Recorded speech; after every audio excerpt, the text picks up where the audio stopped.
अस्सलाम वालेकुम एंड जय हिंद एवरीवन। आज का ट्रिब्यूट मेरी दद्दा को और मेरी नन्ना को।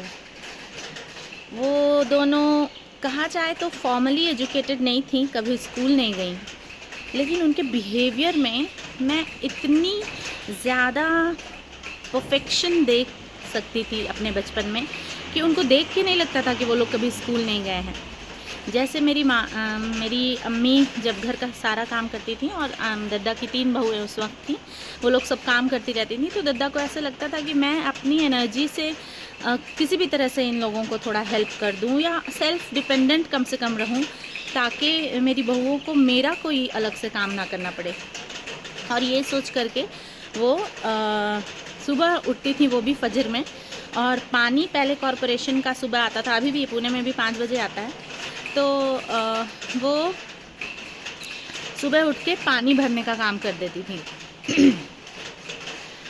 हमारे यहाँ घड़ौची थी जिस पे घड़ा रखा जाता है ऐसे लाइन से, और उसके बगल में एक पानी का ड्रम था बड़ा सा।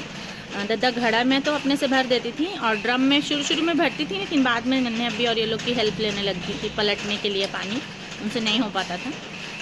और ख़ुद से अपनी साड़ी, वो कॉटन की प्योर कॉटन की साड़ी पहनती थी। वाइट साड़ी पे बॉर्डर होता था, कोई ब्लू, कभी मरून, कभी कुछ। उसको अपने से धो करके डेली नहा करके उसमें स्टार्च डाल के और पसार देती थी। और उसके बाद सूखने के बाद उसको ऐसे सिलवट ना पड़े, इसलिए हाथ से ही ऐसे बराबर कर देती थी और बराबर करके ऐसे फोल्ड करती थी, लगता था कि लॉन्ड्री से आया है। तो मैंने अपनी दद्दा को बहुत सेल्फ डिपेंडेंट देखा। और उनको मेरी नन्ना जब मेरे मामू जान की शादी हुई, बड़े मामू जान की, तो बड़ी मम्मी सारा काम करती थी, तो उनको लगता था कि मुझे अपनी ज़ात से थोड़ी तो मतलब सेल्फ डिपेंडेंसी दिखानी चाहिए। तो नहाना धोना, कपड़े धोना, वो सब नन्ना खुद से करती थी। और उसके साथ ही चावल चुनना, सब्ज़ी काटना, अगर गोश्त आया है तो उसका कीमा बना देना, ये सब काम नन्ना करती थी। अचार लगाना, ये सब काम नन्ना कर लेती थी। उनकी एज 55-50 ऐसे होगी, और उस एज में इतना सारा काम वो लोग अपने से कर लेती थी।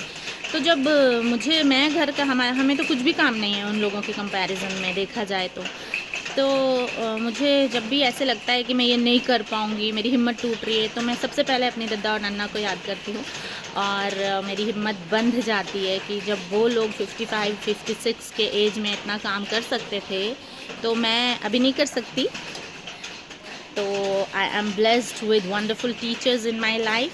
My Nana, my maternal grandmother and my paternal grandmother were such a nice teacher. Without getting formal education, they were much educated.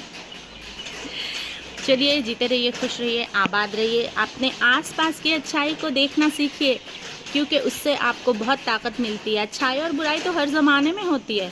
बुराई को देख देख के परेशान होंगे तो अच्छाई को कभी देख ही नहीं पाएंगे। Stay blessed, keep blessing, stay blessed.